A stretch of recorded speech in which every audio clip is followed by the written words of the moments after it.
আমার শহর রায়গঞ্জ নিবেদন করছে সায়নী গোল্ড এন্ড ডায়মন্ড, থানা রোড, রায়গঞ্জ।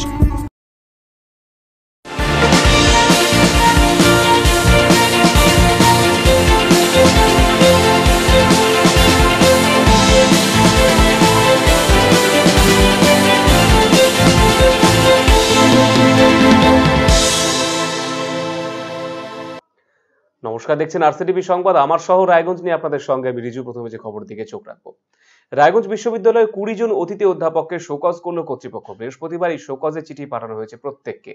এই ঘটনায় রায়গঞ্জ বিশ্ববিদ্যালয় চত্বরের আলোড়ন জড়িয়েছে। আমরা সকলেই জানি, স্যাক্ট ইস্যুতে দীর্ঘদিন থেকে অতিথি অধ্যাপকরা আন্দোলন করছেন রায়গঞ্জ বিশ্ববিদ্যালয়ে। সেই আন্দোলনকারী 20 জনকে কারণ দর্শানোর নোটিশ পাঠানো হয়েছে 3টি পয়েন্টের ভিত্তিতে।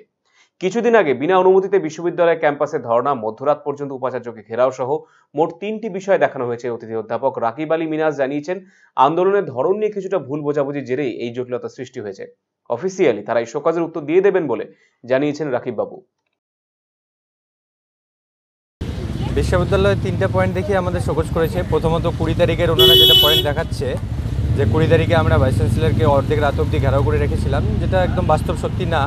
কারণ আমরা দুপুর থেকেই ওনার সাথে দেখা করার জন্য কন্টিনিউ কথা বলে গেছি। উনি আমাদেরকে একবার রাত 8টার ওএসডির মাধ্যম দিয়ে রাত 8টার সময় টাইম দিয়েছিলেন যে কথা বলবেন, তারপরে রাত 10টায় বললেন। অথচ তা সত্ত্বেও উনি দেখা করেননি। উনি ছিলেন, আমরাও ছিলাম, আমরা কোন ঘেরাও করিনি।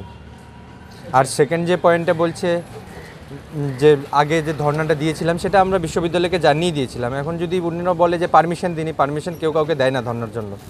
তো আমরা অলরেডি বিশ্ববিদ্যালয়কে জানিয়ে জানুয়ারি মাসে ধর্নায় বসছিলাম। আমাদের লেজিসলেটিভ ডিমান্ড ছিল বহুদিনের, সেটা বিশ্ববিদ্যালয় পরিপূর্ণ করতে পারেনি, শুধু চিঠির মাধ্যমে প্রতিশ্রুতি দিয়েছে। আমরা বাধ্য হয়েছি ধর্নার রাস্তায় যেতে। আর থার্ড পয়েন্ট যেটা বলছে ক্লাসের ব্যাপারে, এখানে একটু মিস্টেক হয়েছে। আমার যেটা মনে হচ্ছে যে যেহেতু একসাথে 20 জনের একই পয়েন্টের উপরে করেছে, হয়তো আমাদের মধ্যে 2-1 এরকম থাকতে পারে যাদের হয়তো ক্লাসের জন্য অ্যালিগেশন আছে, বাট এই পয়েন্টটা বাস্তব সত্য সবার ক্ষেত্রে না। শোকজের উত্তর আমরা এখন যেভাবে ওনারা অফিসিয়ালি আমাদেরকে শোকজ করেছে, এটা তো ইলিগাল আমাদেরকে বলেছে। আমরা এবার অ্যানসার তার দেবো। 7 দিন সময় চেয়েছে, সেই 7 দিনের মধ্যে আমরা উত্তরটা দেবো। আজ আমাদের সাথে বসার কথা ছিল। ভাইস চ্যান্সেলর ওনার সেক্রেটারির মাধ্যম দিয়ে আমাদেরকে জানিয়েছেন যে শোকজের অ্যানসার দেওয়ার পরে তারপরে উনি আমাদের সাথে বসবেন। অন্যদিকে রেজিস্ট্রার ডক্টর দুর্লভ সরকার জানিয়েছেন, নিয়ম মেনে উপাচার্যের আদেশ অনুযায়ী 20 জন অতিথি অধ্যাপককে শোকজ করা হয়েছে। শুক্রবার উপাচার্যের আলোচনায় বসার কথা ছিল, কিন্তু তিনি এই দিন আলোচনায় বসবেন না। শোকজের উত্তর দেওয়ার পরে আলোচনায় বসা হবে বলে জানিয়েছেন তিনি। 20 জন অতিথি অধ্যাপককে শোকজ করা হয়েছে এবং গতকালকে আমরা চিঠি পাঠিয়েছি এবং 3টে পয়েন্টের উপরে তাদের শোকজ করা হয়েছে। সেই 3টে পয়েন্ট আপনারা হয়তো দেখতে পেরেছেন। তো অনারেবল ভিসির নির্দেশে আমরা শোকজ করেছি এবং অতিথি অধ্যাপক কয়েকজনের সাথে আমার কথাও হয়েছে, ওনারা শোকজের উত্তর দিয়ে দেবেন।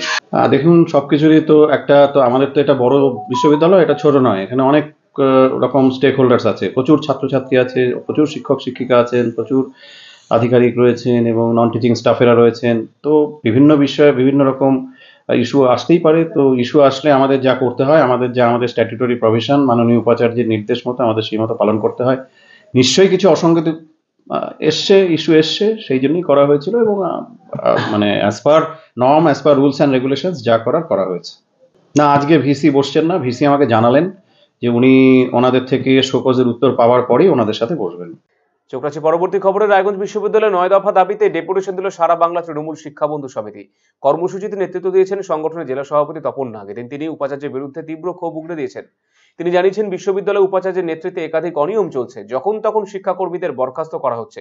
উপাচার্যের গাড়ি চালক দুর্ঘটনায় আহত হলেও কোনো রকম সহায়তা করেননি উপাচার্য বলে অভিযোগ করেছেন তিনি। শুধু তাই নয়, বিজেপির প্রতিনিধিদের সঙ্গে বিশ্ববিদ্যালয়ে ঘরে বসে বৈঠক করছেন উপাচার্য বলেও অভিযোগ করেছেন তিনি। এসবের বিরুদ্ধে এদিন সরব হয়েছেন তপন বাবু। রেজিস্ট্রার ডক্টর দুর্লভ সরকার জানিয়েছেন, বর্তমানে উপাচার্য নেই, তিনি এলে তার কাছে দাবিগুলো তুলে ধরা হবে।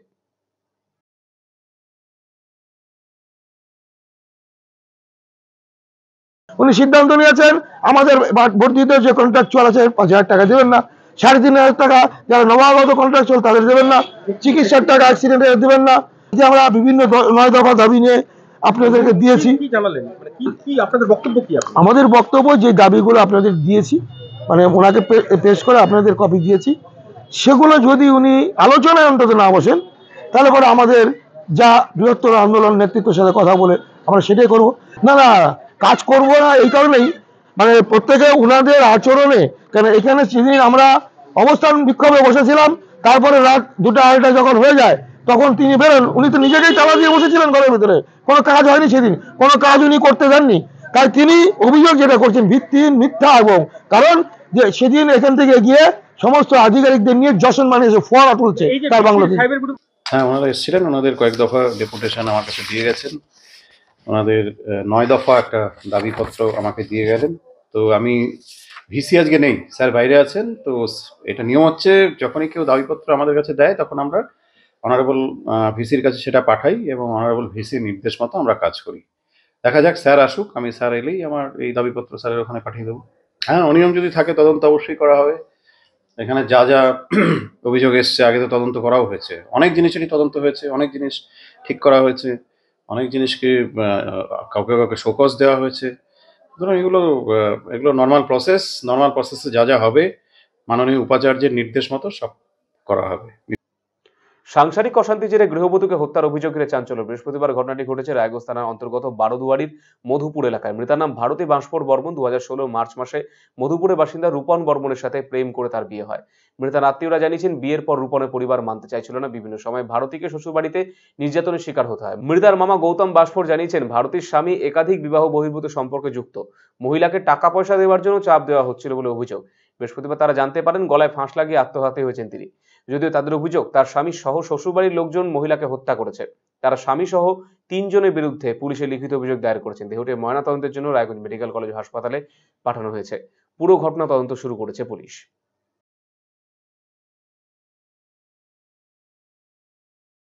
দেখুন, 2016 সালে মার্চ মাসের দিকে সম্ভবত এদের বিয়ে হয়েছিল।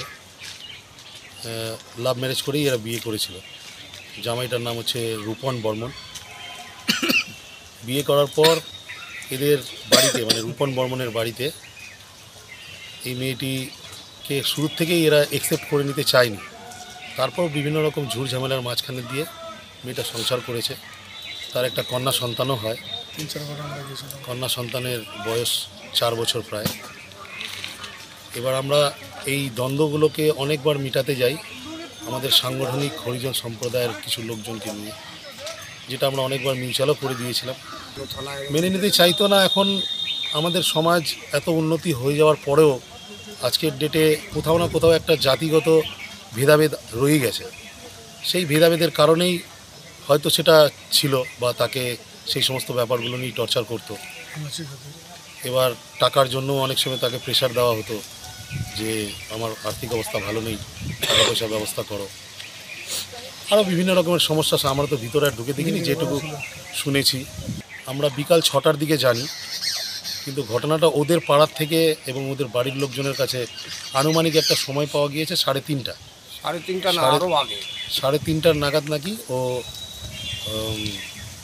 ফাঁসি লাগিয়ে ঝুলে গেছে বলে এরকম ব্যাপার। কিন্তু বাড়িতে যেরকমভাবে অত্যাচার, এবং এর একজন ভাসুর আছে, যেরকমভাবে কুপ্রস্তাব, কুনজরে যেরকমভাবে ওর বাড়িতে ওর সঙ্গে টর্চার করতো, আমাদের একটু সন্দেহ যে এই ঘটনার পিছনে তাদের হাত হলেও হতে পারে। কমপ্লেন করেছেন পুলিশে? থানায় কমপ্লেন করা হয়েছে। মাঘী পূর্ণিমা উপলক্ষে মেতে উঠেছে মাতৃমণ্ডলী। শুক্রবার ভারত সেবাশ্রম সংঘের মাতৃমণ্ডলীর রায়গঞ্জ শাখার উদ্যোগে একটি শোভাযাত্রা করা হলো রায়গঞ্জের চণ্ডীতলায়। স্বামী প্রণবানন্দজি মহারাজের প্রতিকৃতি নিয়ে চলে এই শোভাযাত্রা। আমার শহর রায়গঞ্জ এখনকার মতো এই পর্যন্ত। অন্যান্য সমস্ত খবরের জন্য চোখ রাখুন RCTV সংবাদে। নমস্কার।